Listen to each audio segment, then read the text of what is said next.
Selamat datang di channel saya Serangga Gatal. Jangan lupa di subrek, like and share. Mimin doakan semoga kita sehat semua. Oke, kita mulai. Larut malam. 10 mil barat laut kota Tianquai, gunung-gunung diselimuti perak dan salju turun. Bahkan di tengah malam, di bawah naungan salju, langit dan bumi jernih dan halus, menghilangkan kegelapan.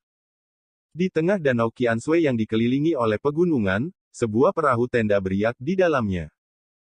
Teh brokat duduk di satu sisi, dikelilingi oleh lebih dari 10 jenis bahan segar, termasuk sayuran hijau dan lembut, daging diiris setipis sayap jangkrik, jamur, usus bebek, makanan seperti tenggorokan kuning. Sui makan dan minum, merasa nyaman secara fisik dan mental. Salju turun dengan lebat dan semuanya sunyi. Tuan muda, jika Anda mencoba barakuda biru ini, Anda hanya perlu membilasnya tanpa bumbu apapun, dan itu benar-benar lezat. Cajin mengapit sepotong ikan putih kristal, memasukkannya ke dalam panci panas, membilasnya, dan menyerahkannya kepada Sui. Barakuda biru adalah spesialisasi danau Qianshui, yang terpanjang hanya setengah kaki. Ia hidup di air danau yang sedingin es sepanjang tahun, yang membuat daging ikan ini sangat lezat. Sui Lue menyesapnya, hanya untuk merasakan bahwa rasanya benar-benar unik, dan mau tak mau memuji, ini benar-benar tidak buruk. Cajin mengerucutkan bibirnya dan tersenyum, rajin membantu Sui dengan piring, sesekali memanggang dan minum dengan Sui. Sampai dia kenyang dengan anggur dan makanan, Sui duduk dengan malas di depan perahu tenda, memandangi danau yang disapu salju, dia merasa nyaman dan tenang. Cajin membantu Sui membuat secangkir teh panas, lalu duduk di sisi Sui, meletakkan tangannya di paha Sui, meletakkan kepalanya di lengannya, dan seluruh orang itu seperti kucing, dengan mata besar melihat ke kejauhan. Dia berkata dengan lembut, "Tuan muda, saya tidak punya rumah lagi, dan di masa depan. Kemanapun Anda pergi, saya akan pergi kemanapun Anda pergi. Jangan khawatir, Tuan, saya tidak akan menempel pada Anda sepanjang waktu, saya juga tidak akan mencoba untuk mendapatkan status apapun. Selama putranya tidak mendorongku, tidak apa-apa." Dalam suara itu, ada kelembutan dan kasih sayang yang tak terhitung jumlahnya.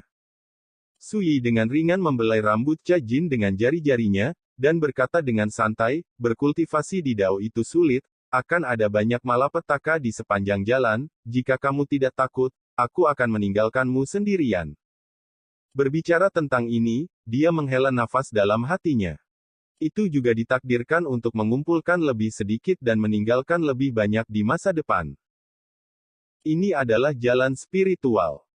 Namun, dengan metode Sui, ia secara alami dapat memberikan perlindungan kepada orang-orang di sekitarnya, seperti menciptakan tradisi Tao, sehingga semua orang di sekitarnya dapat berlatih di dalamnya.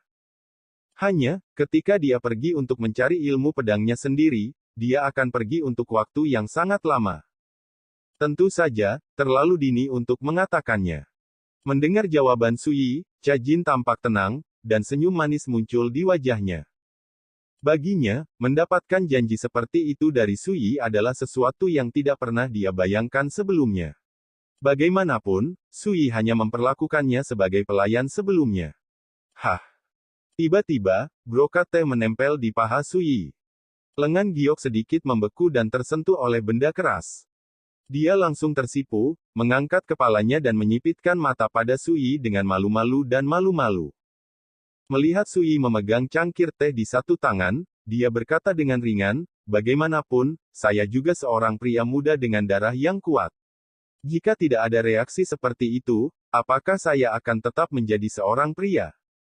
Percaya diri dan alami." Cajin telah lama terbiasa dengan temperamen jujur Sui, matanya menyapu seperti pencuri, bibirnya yang kemerahan mengerucut ringan, dan dia berkata, "Bagaimana kalau aku akan membantumu, nak?" Berbicara, dia menarik napas dalam-dalam dan menundukkan kepalanya. Tubuh Sui membeku, dan dia menghirup udara dingin dengan desisan. Membungkuk paling lembut seperti rasa malu teratai air. Apalagi apinya sudah padam. Untuk waktu yang lama, Sui menghela nafas panjang. Pagi selanjutnya.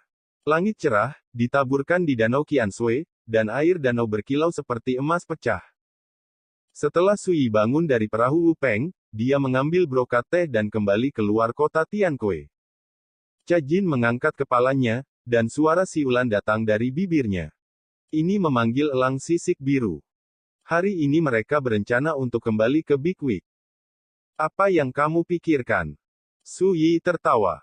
Namun, saya harus mengatakan bahwa tidak ada minat liar untuk mengingini tip di Danau Qianshui tadi malam. Segera, elang bersisik biru menerobos udara dan pergi bersama mereka berdua.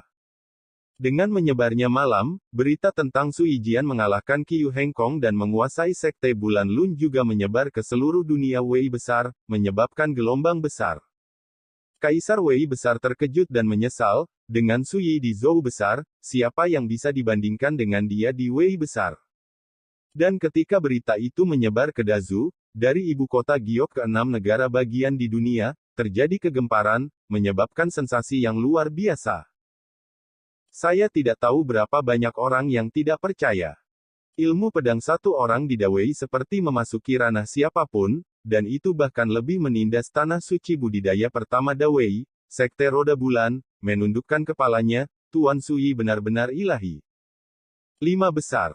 Di masa lalu, bukankah seseorang mengatakan bahwa Tuan Su Yi membunuh naga tersembunyi Dazhou? Jika dia melakukan terlalu banyak, apakah itu akan mengarah pada invasi musuh asing? Di mana orang-orang ini sekarang? Tampar, biarkan dia berlutut dan bertobat. Seseorang sedang bersiap-siap.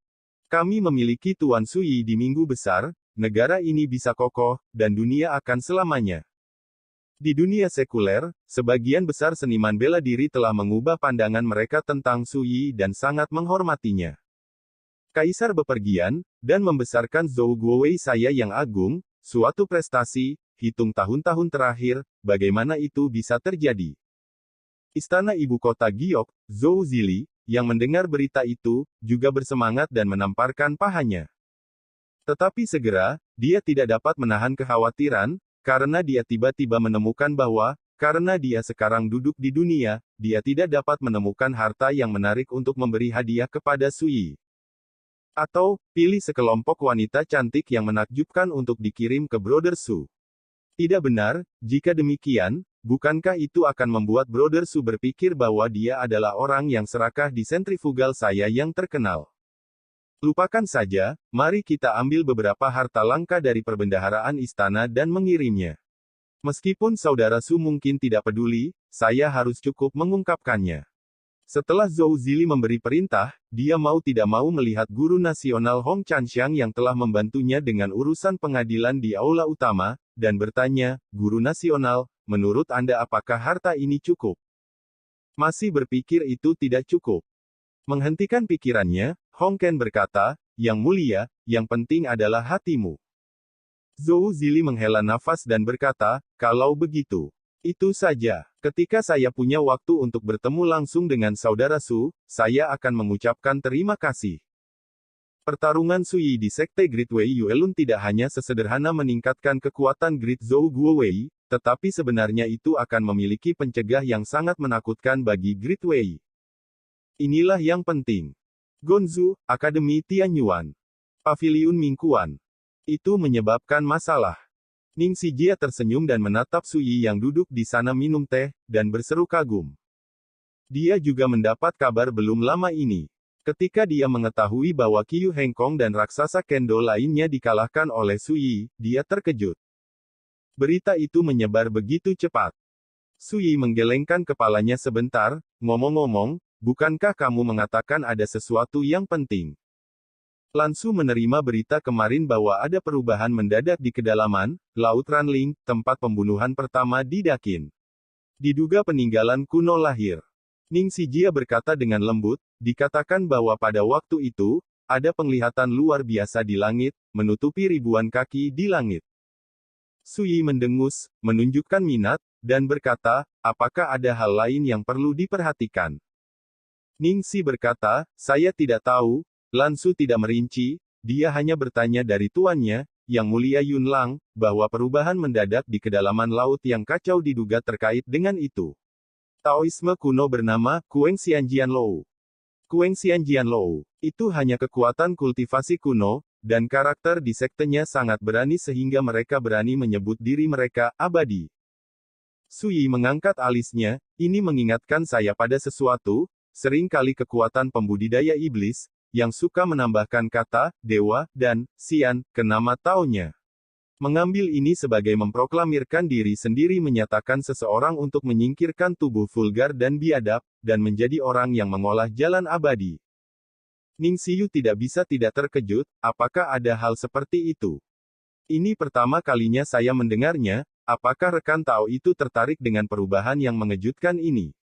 Lan Su mengatakan bahwa dia menantikannya. Saya bisa pergi dengannya. Anda. Mata Sui sedikit aneh. Belum lama ini, Yuliu Wang Yuesi-chan mengajaknya pergi ke Daxia bersamanya untuk menghadiri konferensi lantai Dharma. Sekarang, Lan Su juga telah mengundang dirinya ke Dakin untuk mengeksplorasi peluang di kedalaman laut yang kacau. Jika Anda melihatnya seperti ini, saya tampaknya telah menjadi kue yang manis sekarang.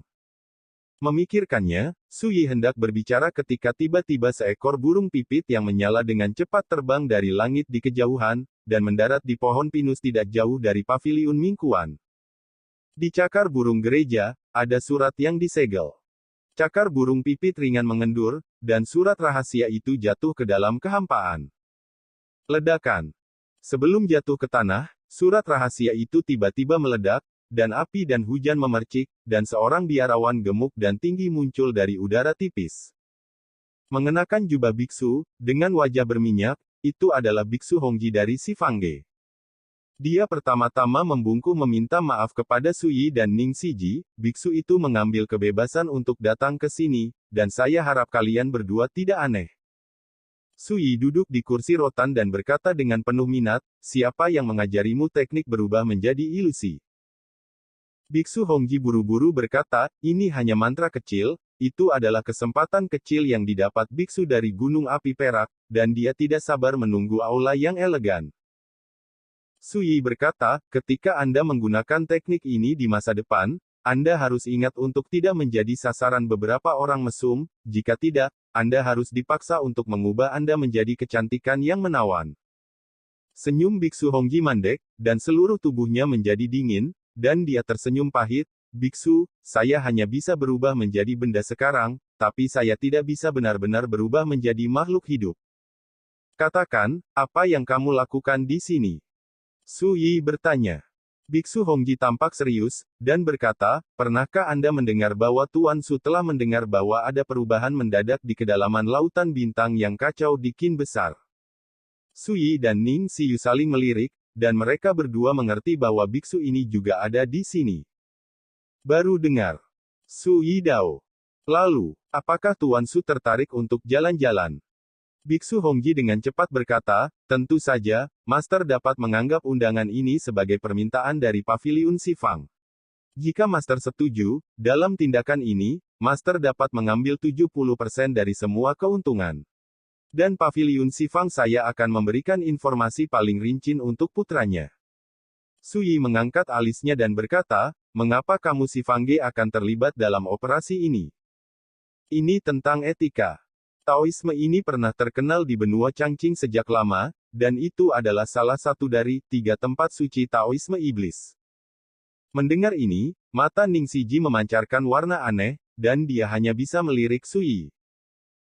Sebelumnya, ketika dia mendengar nama Kueng Xianjian Lou, Sui langsung mengatakan bahwa kemungkinan besar itu adalah kekuatan pembudidaya iblis, dan dia menyukai kata-kata, abadi, dan, dewa, untuk menyebut nama Tao.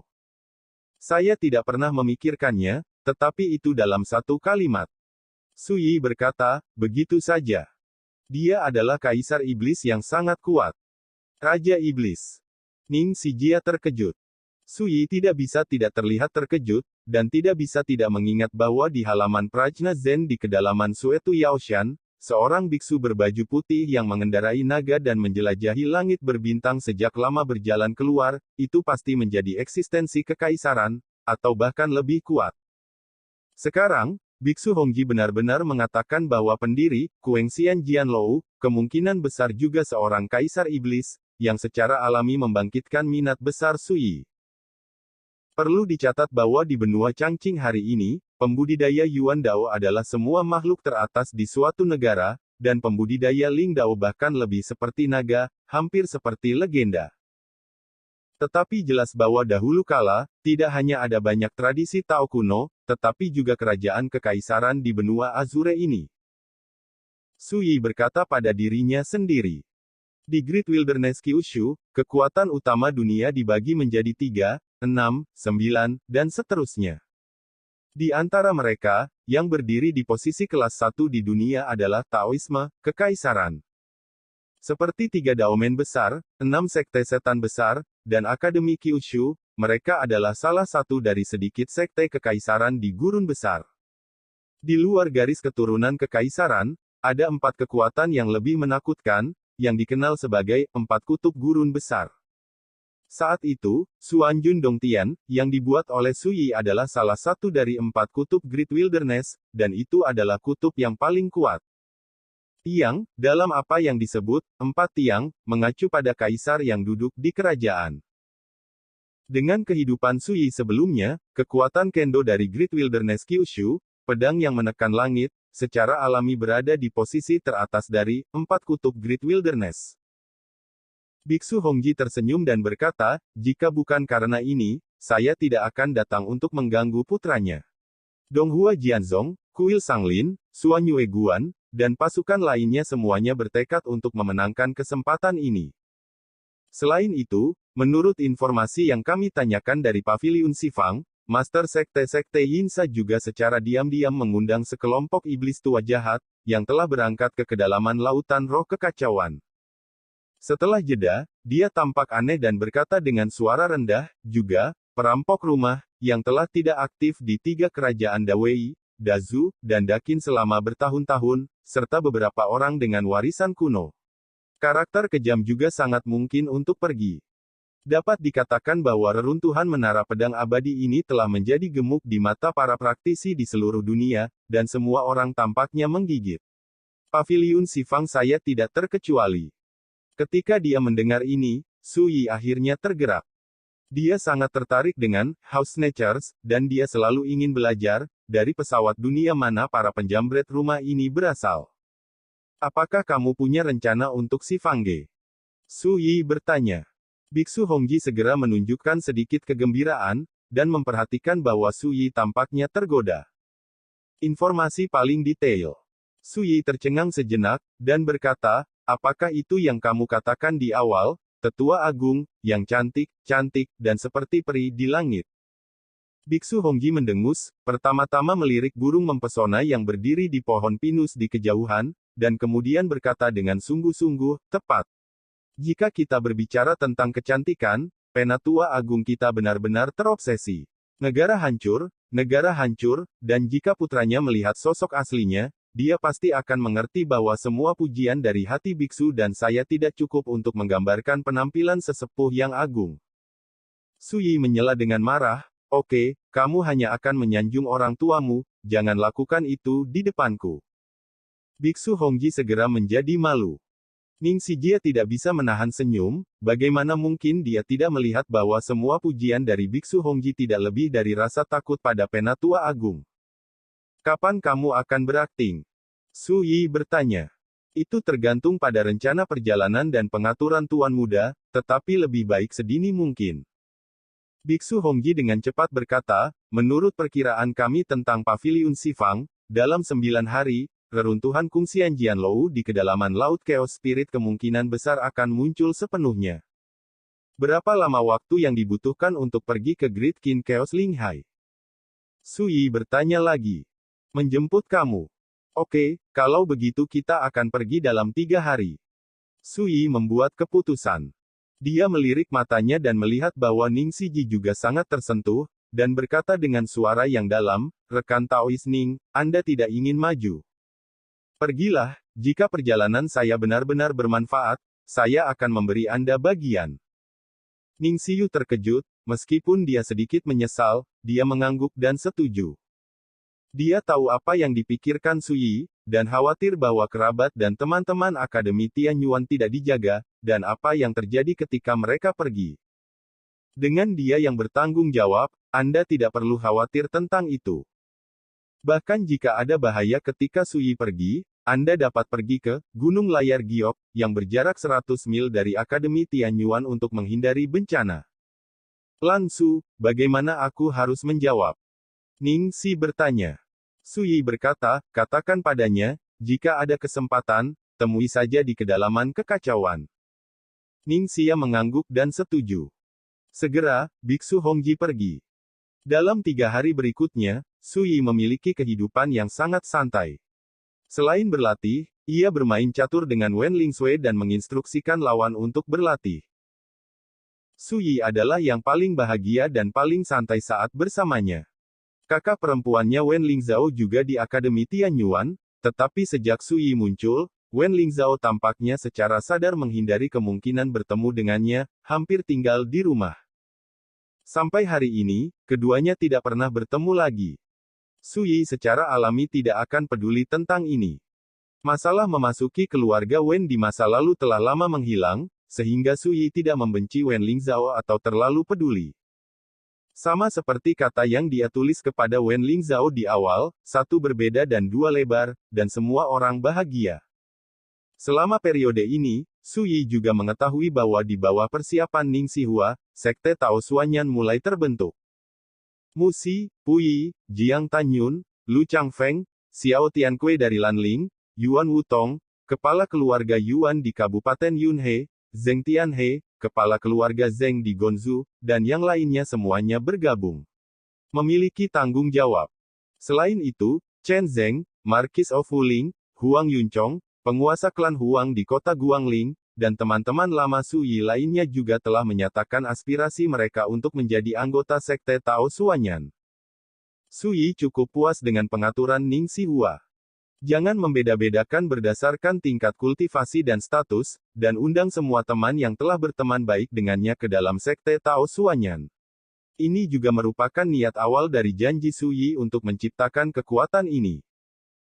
Memang benar bahwa karakter seperti Huang Yunchong dan Yuan Wutong jauh dari dibandingkan dengan Musi, Puyi dan lainnya, tetapi selama mereka adalah temannya, bahkan seekor semut, mereka bisa mendapatkan uang darinya.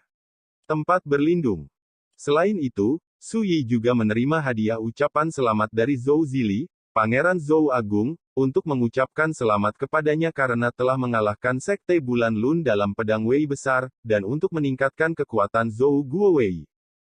Melihat giok pola naga yang berwarna-warni, sumsum roh aroma surgawi, dan Basnake Neidan yang berusia 1000 tahun, Sui tidak bisa tidak terkejut, diam-diam mengetahui bahwa anak ini memiliki hati.